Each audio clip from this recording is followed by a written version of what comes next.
So now we're going to go ahead and start preparing the cylinder block and for installing of the cylinder head. What you see in the video right now is the front guide sprocket. It's a small round sprocket, obviously, with just this axle.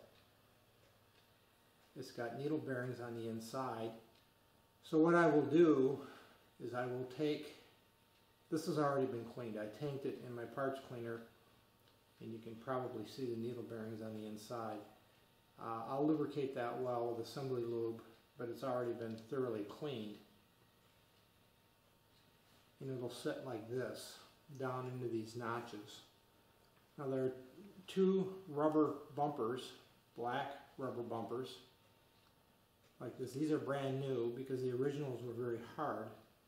They are labeled, and it says up, which obviously means those face up. And those fit down, those bumpers, into these channels right here. What I will do is I will apply just a little bit of super glue. You can use almost any adhesive, I think, but I think the books recommend a super glue type adhesive or a Kawasaki brand adhesive. I'll just put a drop of super glue in here. You don't want to overdo it.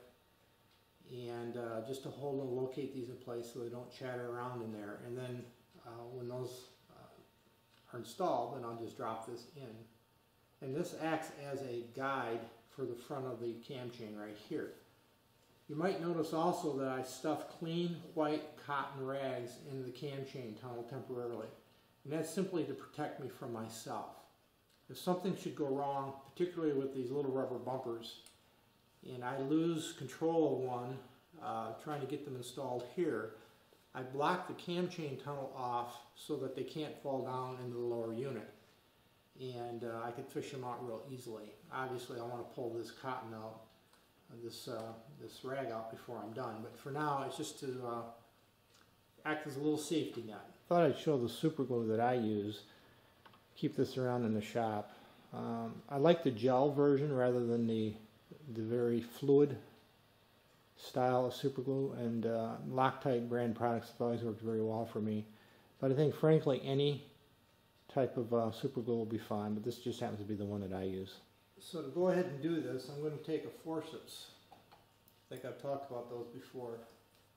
And make sure that I position the rubber bumper with the lettering up. And I'm simply going to grab a hold of it like that so that I can drop it down into the channel. I want to get the angle right. I've also got a little screwdriver here that I'm going to use to poke and prod this part into place. Now I'm going to add just a drop, or attempt to add just a drop of adhesive to each end. Just a touch on the side.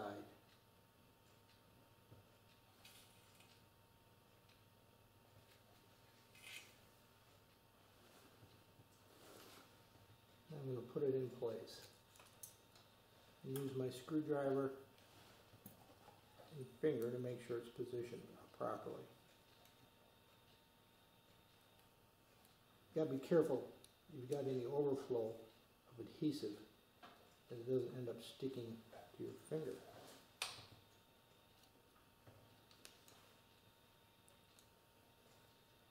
You want to make sure it's just in place in the square.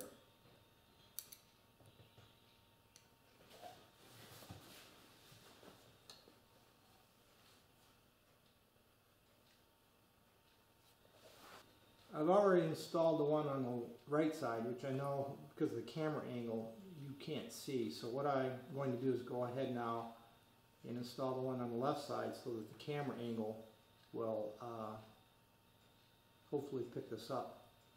You'll notice I have the part crimped in the forceps, and what I want to do is get the angle right so that when I drop it in I don't have to fiddle around too much like that.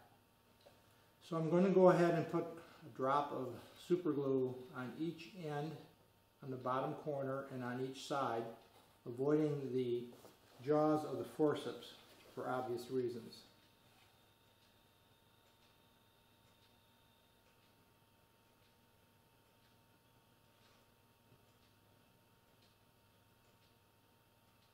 one of the advantages of a gel is it doesn't set quite as fast as, at least in my experience, is the thinner versions.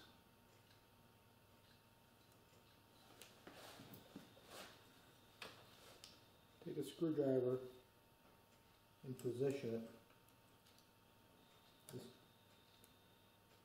square it up before it sets. You don't have to be overly fussy about how square. Within reason, you want it square and flat to the block.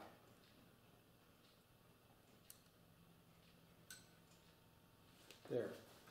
So now I've got both rubber dampers installed and glued into place with a super glue type adhesive so that they don't move around. They'll be captured between the head and the block anyway, but this prevents them from moving out.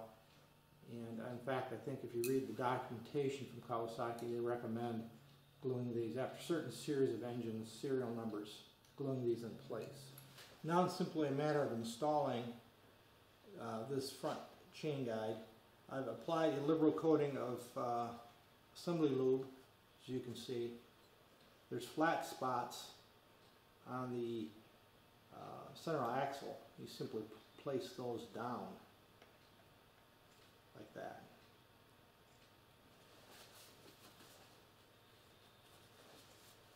I'm going to leave the cotton cloth in here because I got to do essentially the same thing in the rear. Now we're going to go ahead and install the dampers for the chain tensioner sprocket, which actually is towards the rear of the cylinder. This is, I've got it flipped upside down obviously. This is the rear of the cylinder, the intake side and the exhaust side. The rear tensioner sprocket fits down into the tunnel, and here's the sprocket itself, and here's the pivot or the axle, whatever you wish to call it, and it'll fit down in like that. So this axle, very similar to what we just did for the front guide sprocket. We're going to have to install the dampers. In this case, the dampers go in the head rather than the block like we saw on the front sprocket a moment ago. And the reason for that, I believe, is the direction of the cam chain and how it runs in the block. And it'll be putting tension on the back side, or the intake side will be putting tension this way because the chain will run like this. So the dampers will be on the pressure side here and on the opposite side because the chain will go around on the block. And in fact, if you take a look at the original dampers that came out of the engine, that's what these are right here. I mentioned earlier that they have an up label on them, and these do as well. And these are very hard. I think I mentioned that before too. These are hard as a rock. These are very brittle. These actually fit like this upside down because up, once this is installed, is that way. So the way these would fit in would be like that. Originally they were fit like that. And then this one, which is a little bit deformed, frankly, fit like that. And then the pivot fits down over them.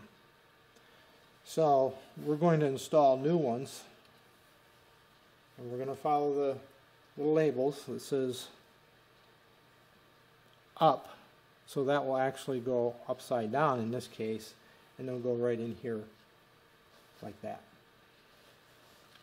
This won't be quite as complicated to install as the previous ones because the access is very good here. So I'm just going to put a little dab of adhesive each of the four corners.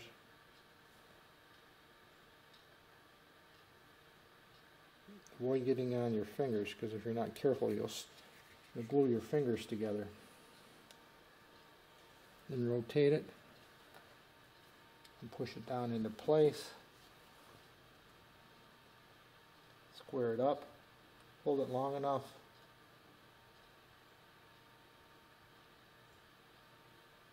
for the adhesive to set. I actually could have avoided putting adhesive on this side in retrospect, so I'll think that through for the next one, like that. And now we'll just duplicate it for the next one. The next one will fit something like this with the up down. So I'll put adhesive on these 3 sides.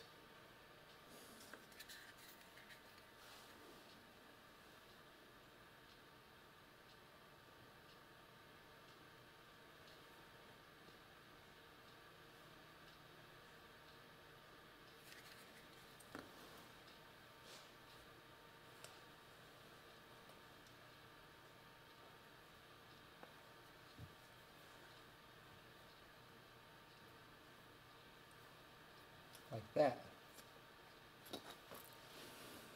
So now I've got the dampers installed. It'll just take a moment for that adhesive to set. And once it's set, it'll be very set. Always make sure you cap your super glue right away, and don't let air get at it any longer than you have to. So these now are in position. It'll take just a few moments for the adhesive to set. Make sure they're down all the way.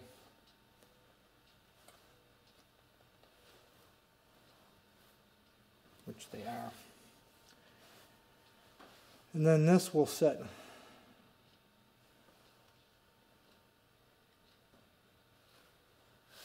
like that in the block.